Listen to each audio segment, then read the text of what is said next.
Hello there, I'm Vieno and this is my third video tutorial on D3.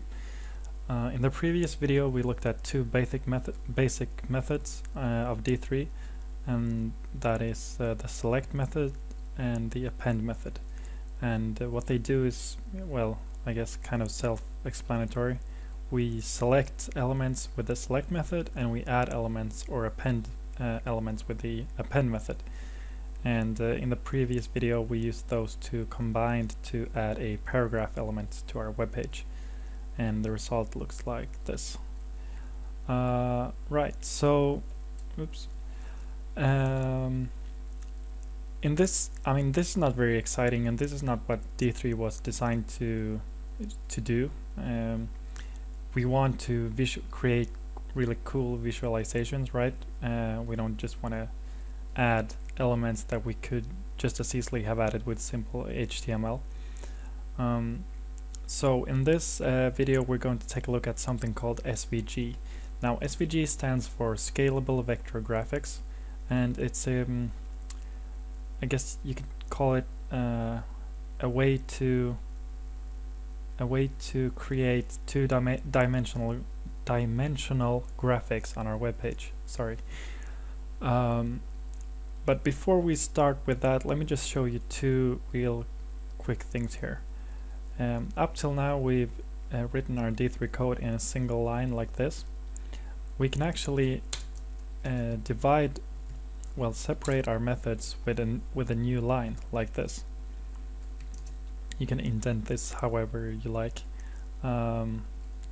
So right now, it doesn't really seem to matter, it's legible anyways, but the more code we'll have, the better it will look to separate our methods using new lines like this. And also I want to show you how to add stylistic properties to our elements. Now there are two ways to do that. Well, actually one way. Let's say we wanted to change the color of this paragraph to red. Right now it's black, right? Which is the default color. The way we change the color is using the style method. Whenever we use the style method, we're affecting a CSS property of the element in question. So the style method takes two arguments. First of all, the property, which is color in this case, and the second one is the value. So let's say we wanted to make it red, we would type red here, and if we refresh, we'll see that the paragraph has turned red. And now there's another method to change properties of elements, and that is the attribute method, and you type it out like this. It's short for attribute, and this is attributes are the things that, for instance, this source thing here, that's an attribute. And you know, when you add a link, you type href, the href thing is an attribute. So yeah, as we use style to change the stylistic properties of elements, and we use attribute or attr to change the attributes of elements. Right, so with that knowledge, let's start creating some SVG shapes. In this part I'll show you how to create three basic shapes in SVG, and that is a circle, a rectangle, and a line. First of all, whenever we want to create SVG shapes, we start by creating a container or a canvas for our visualization. So you can't just add a SVG circle onto the HTML document directly. We have to provide it with a container of some, well, a kind of a canvas. So the way we do that is by appending a SVG element to our page, and it's really simple. It's just append SVG. And let's give it some properties. We need to at least specify the width and height. And you may be surprised by this. I mean, we are giving it CSS properties, right? This width and height of the canvas, but we're using the attribute method, and this is yeah, when styling SVG elements, we use the attribute method instead of style, and that has its technical reasons, but it doesn't really matter right now. Right, so we have our SVG container. Let's end this with a semicolon, and we can actually start to make use of a good practice, and that is assigning code snippets to variables. So let's assign this appended SVG element to a variable. If you haven't worked with JavaScript before, you may not know what a variable is, but it's really simple. It's just a short form for whatever is on the right side of the variable declaration. So canvas in this case is representing this code right here. So let's start by creating a circle.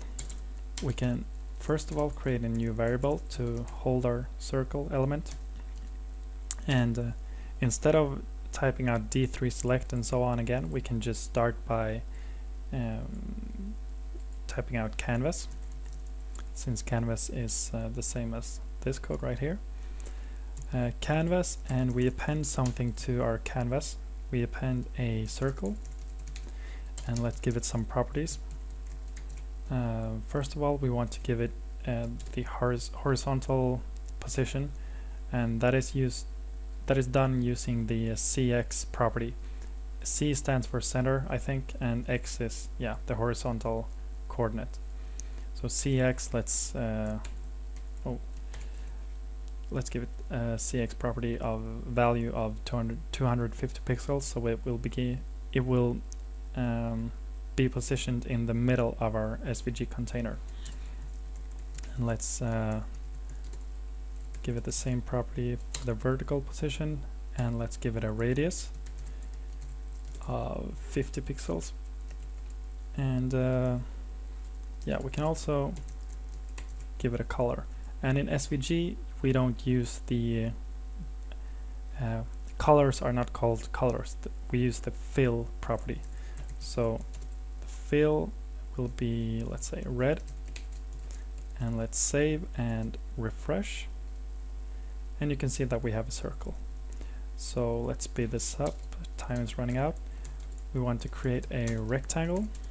So the same way as we did when appending our circle, we create a rectangle like this, and we give it similar properties but not the same properties since it's another shape. A width of 100, height of 50, let's say. Yeah, let's settle with that. And since SVG is created, it starts drawing in the top left corner, since we haven't assigned any coordinates to our rectangle, it will be drawn in the top left corner. So let's refresh, and as we can see, we have a rectangle. Now let's wrap this up by creating a line. We create a new variable, and we append a line to our canvas, and this takes let's see, we start by giving it the first horizontal position, the first vertical point, let's say 100, and it moves to the second point, which will be 400, and y to, let's say, 400. And we have to give it a stroke so that we can actually see it. Let's say green, and let's give the stroke a width so that it's really visible. Stroke width will be 10, and let's refresh, and you can see that we have a line. and I think you probably understand what these properties mean. The x1 is the first horizontal position or point of the line, so that will be, yeah, the furthest to the left, right? This is 0, and the first vertical position is 100 pixels from the top, this distance here, and then the second point where the line goes to is 400 pixels to the right, and that is this distance, and the same for the distance to the top. So yeah, that was a short introduction to SVG and how you create SVG shapes using D3. In the next video I don't know what we'll do, but something even more interesting, I bet. So see you then.